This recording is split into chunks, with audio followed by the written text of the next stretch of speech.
Hello, and welcome back to Foster Care, an Unparalleled Journey. This is Jason, This is Amanda.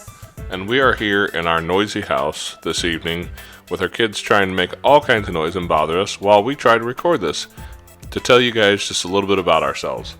We're brand new to this podcasting thing, and we wanted to take you guys on our journey through foster care. Today we're going to talk a little bit about ourselves and just tell you where we come from and who we are. Amanda and I have been married since 2006, but we've been together since, early 2000 or late 1999? Late 1999. There you go. I knew it was something like that. A long time ago. We think we're getting old. Once upon a time, isn't that how that story starts? I think it's supposed to start a long, long time ago. Amanda and I come from vastly different backgrounds. My dad was a police officer. My mom worked in the police department as the evidence custodian. We went to church 3 times a week, whether he needed it or not. We were almost raised in a cult. Well, some say it was a cult, but we were a really right-wing, very conservative Christian church that I grew up in. And as soon as I started asking questions when I got old enough to start wondering some things, I was pretty much just told to sit down, shut up, be quiet, and believe them because they were all right and I didn't need to know why. So, when I was old enough to make my own decisions, I left.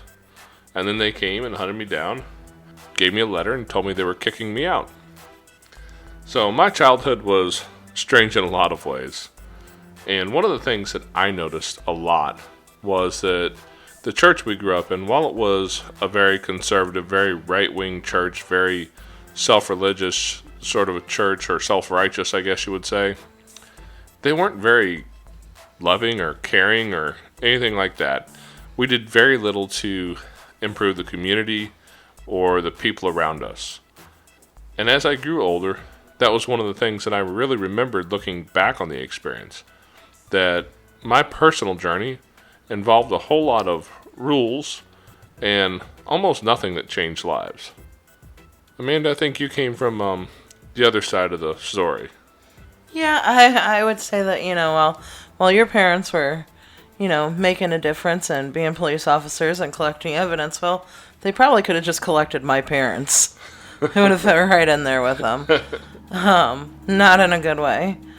My dad, my biological father was not very involved for a very long time. I didn't know that my stepdad was really my stepdad and not my biological dad. And that's a whole nother story. But my mom, she was always very, very self-involved, doing her own thing. Kids were really just in her way. She didn't do much, but she produced quite a few. And it fell on me, and I took care of kids. I was 5 years old when I had my first sibling. And that's when I started taking care of kids. And it just went from there. My first foster was probably my brother. At the age of 5, I learned how to change diapers and make bottles. He came home from the hospital, and most babies, they go in a crib and in a nursery or in the parents' bedroom. Well, not me, not my family. My little brother came home, and he came to my room, and he slept in my bed with me. And I've been taking care of kids ever since. That's a lot for a 5-year-old. It is a lot for a 5-year-old. At first it's kind of like having, you have your own little live baby doll. But you get real tired of that baby doll real quick when all it does is cry and you don't know what to do. So how do you think your childhood impacted your desire to foster kids? Well, I grew up a little different than most. My parents weren't real involved. I had to be the parent, and it left me without parents. And that was something that I always wanted, something I always longed for, to be the child and not the parent. And I wanted someone to step up for me and take care of me. And there were a couple people in my life that did that for me, but it was never very long, and it was never very consistent. And a lot of times it was very self-motivated. And I just always wanted to help kids when I grew up. I didn't want there to be a child that felt the way that I did, that felt alone and unloved and abandoned and just not good enough. And that's where my real desire comes from is, the way I grew up. Kids should not have to feel that way. Parents should not make their children feel that way. And it's my goal to help as many kids as I can not feel that way. Kind of to be a mother to the motherless, if you will. Something like that. After being kicked out of the church that I grew up in, I went off and joined the Army because that seemed like the quickest, easiest way to get out of town and away from the people that I wanted to get away from. And when I came home from the Army, the first job I found took me into a nighttime driving shift locally, and I found that there was a nice little spot right down the road to stop and get coffee at 2 o'clock in the morning. And that's where I met Amanda. That's where I was at 2 o'clock in the morning, working the night shift. She was feeding me coffee and chocolate pie. Girls gotta do what a girl's gotta do. Well, if you want to get married, ladies, there's your answer. Chocolate pie. And coffee. Yeah, chocolate pie's better. But you need the coffee at 2 a.m. But no, I met Amanda, and she was a waitress at the little spot where I'd like to stop in the evening, and we started a relationship there, and before you knew it, we had we moved on to a full-blown relationship pretty quickly. Amanda had been married previously and had a little boy, and his dad had kind of chosen to disappear, and that's where I stepped in, and I met Amanda, and pretty quickly after that, we had our second kid together. And it wasn't too long after that Amanda's sister, her young sister, who was only a year and a half older than our oldest son, came to stay with us. And she was our first unofficial foster kid, we'll say, because it would be more like a kinship placement if it was an actual placement, but it wasn't. Her mom just hadn't really changed her ways. She was still stuck in party mode and had her addiction issues that she had to work through, and so Amanda's little sister came to stay with us, and so it was me and Amanda, Arissa, and CJ and Austin were our 3 kids at the time. In our early 20s with 3 kids. Very early 20s. And I look back now, and I meet some of these people now who are 20 years old, and I think, man, was I that much of an idiot? And the answer is yes. Yeah, we were. And I don't know how my kids, made it through dealing with me being 20-something and, plenty stupid, but, we made it through. Now, they've grown and survived the childhood we put them through, so that's pretty awesome. Yeah, it's good they're not houseplants. They wouldn't have much of a shot. Kids I can do, houseplants not so much. So we had moved out to the country, so to speak, into a place we bought from my grandma. And we were just out there kind of living that country life and enjoying the peace and quiet of the country. Goats and chickens and ducks and you name it. Dogs and cats. Dogs, and cats, rabbits. Raccoons and possums. Pig. Yeah, there was that. You loved that pig, you know it. Yeah, we won't talk about that. So we went through that whole journey, and we kind of got to a point in life where I had gotten old enough and enough distance. I was kind of trying to rewrite the way that I saw faith. And I was listening to the radio one day and heard, I believe it was Dr. James Dobson on the radio program Focus on the Family. I heard him give a statistic that something of the effect of 1 family out of every 3rd church could adopt a kid from foster care and it would empty the system out tomorrow. And that really struck me. That as much because we were a fundamentalist church, so I'd read the Bible probably cover to cover more times than I could remember, and as many times as I saw a reference in there about taking care of widows and orphans, it struck me that how is the American church just letting that many kids sit in need? And that bothered me. And I remember sitting there listening to that, and I started to get kind of angry and frustrated at that thought, and then I thought to myself, what are you doing? How can you be mad at them? You're the same guy. And I know I have this wonderful wife at home, who had this secret plan of having like a dozen kids. At least.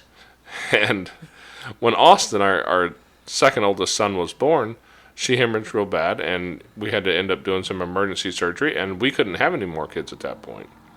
And that was devastating for me. That was a real devastating, trying time after having Austin. Because that's what I wanted to be. That's who I was. That's how I placed value on myself, was being a mother. And I could no longer do that. My body would not allow me to do that anymore. So it was kind of a trying time. A lot of sadness and depression and anger. And even back then, I knew that was my calling, was to take care of kids, and that's what I wanted. So we did, even back then, right after Austin, we kind of joked around a little bit about adoption. I don't think you realized how serious I was about it, because it was almost, we joked about it, but it wasn't a joke to me. In retrospect, maybe I should have taken a few cues. Oh, that brick. Yeah. I should have lobbed it a little harder, maybe. There's a running joke between us that I had to explain to her a long, long time ago. You can't give me a hint. You have to write a note on a piece of paper and then wrap it around a brick and hit me in the head with it. I just don't take suggestions that well unless they're obvious. We had gotten kind of into that conversation a little bit. And at the time I was writing an article for the local newspaper, and it was around the Christmas time when I was writing the article, and I was looking for some places for people to donate things to something local, something that would help the people around us that I thought would really need it. And I went by the local children's division to talk to them to see if they could give me any ideas. And I left children's division with a whole bunch of paperwork and pamphlets about foster care and adoption. I had heard a lot about the plight of the Chinese girls during China's one-child policy, and I knew that was a really sad story for a lot of those girls. And I looked into that and realized quickly that I didn't have an extra 20 or 30 grand to throw around, and that wasn't going to be an option for us. Yeah, so then again, it was kind of like, man, I still can't be a mom. We can't afford to adopt a child. Yeah. It's too expensive. You hear about all these kids that need to be adopted, but you got to have the money to do it, and we didn't. We had 3 kids at home, 1 income, because I was a stay-at-home homeschool mom at that point. Yep. And there was no way that we could afford adoption, and so then again, my heart kind of sank. Oh yeah, and then I realized that $30,000 price tag also involved taking a trip or two to China usually, and a lot of stuff like that. It was outside of our ability to do it at the time. So when the foster care worker that I talked to looking for some resources for the newspaper article I was writing, when she sent me out with a bunch of stuff, I came home and we looked at it and we started talking, and we kind of felt pulled in that direction. That really just felt like a right move. It kind of felt, it brought me back home. It brought me back to my childhood. Children don't come into care for no reason. They come into care for many reasons, and a lot of those reasons are not great reasons. And that's a lot of what my childhood was. There's a lot of those reasons that kids come into care. That's what I grew up through. And so it just, all of a sudden it felt like, this is my place. I can do something here. This would make me happy. This would give me a purpose. I could help kids. I could do the things that I always felt like I wanted to do. I wanted to be there to help kids. And at the same time, should something come up, we have the opportunity to be able to adopt. So it was kind of like almost meant to be. It filled a need inside of me. It filled something that I didn't know how to go about filling, and here it was, you brought home this notebook. This folder full of papers, and it was like, la. I don't think it made quite that sound when we opened it. But no, I understand what you're saying there. It really sounds like it was, the idea of that full circle, coming back to where you came from in order to, coming back to a place of a kid who needs some help and being able to be the one to provide that for him. So after that, we went through the training that we had to do here in Missouri. It's called the STARS training. and we went through the process, which isn't a terribly complicated process. It's usually fairly time consuming. Some classes, some home inspections, a lot more paperwork, kind of writing out your history, a few things like that. But honestly, it's not anything that is that daunting. Anybody could fill out that folder. And from what we'd had heard in the past, it could take a little bit of time to get all the classes lined up with schedules and be able to get into a class and everything. But it just seemed like everything fell into place because right after we had decided we would look into it, there was a class starting, and it was a class that we could make work with our schedule, and we did. We finished the classes, and we did the home inspection, which is basically making sure that you meet minimum requirements, which is pretty minimal. That it is. They're not looking to see if you live in a mansion. They're making sure you're not living in a fire trap. When all the paperwork was done and we had completed our training, the worker at the time, who was a licensing worker, came out to our house and brought us our license when it was all said and done, all printed out. And she came by to drop it off and said, "By the way, I have these two kids." And she said, they're kind of rambunctious. Which one thing you need to know about foster care workers is Code words. they have code words, and normally they will say these are kids who would benefit from structure, which means they're rambunctious. When the worker says they're rambunctious, I'm not going to lie, that made me a little bit nervous. We agreed to do it, and it was just a short time later that we went and picked them up. They were actually in a family placement that wasn't meeting all the requirements that they needed to for the training. And the little girl's birthday was coming up, and so they allowed them to have a birthday party before they brought them out of that situation and into our home. It was about a 2-year journey, I think, with them. Right at 2 years. About 2 years, because the state of Missouri has a rule that says if your children are in foster care for any 15 out of 22 rolling months. So that means if they're in and out, as long as it adds up to 15 out of any 22 consecutive months, the state will file for termination of parental rights. Just because they file it doesn't mean they get it, but they do file at that point. The first goal is reunification, if at all possible. But if that's not possible, then they'll file that, and there'll be a court hearing, and the parental rights were terminated. Mom was locked up. Dad was deceased. The kids became available for adoption. That's where the big surprise kind of came in, is that as much as we had been kind of felt like we had the wind taken out of our sails when we found out the high price tag on adopting a little girl from China in our state, if you adopt a child out of foster care that you fostered in your home, the state will pick up the tab for the legal paperwork and everything for the adoption. And so for us, if I remember right, we had to front a couple filing fees. It wasn't a whole lot, but the state reimbursed those after it was all said and done. Yeah, we had to take an adoption class at that point. We had to take our Spalding class. But it wasn't anything that we could not achieve. And at the end of the day, our first placements became our first adoptions. It was one of those things that we look back on and went, we thought we knew what we were doing, and turns out we kind of just stepped right into exactly what we thought we needed, only in a different way. Yeah.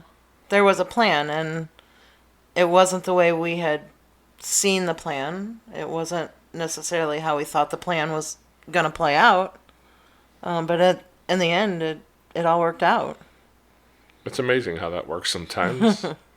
After that, we went on to foster a whole bunch of other kids, and a couple more kids ended up being adopted, and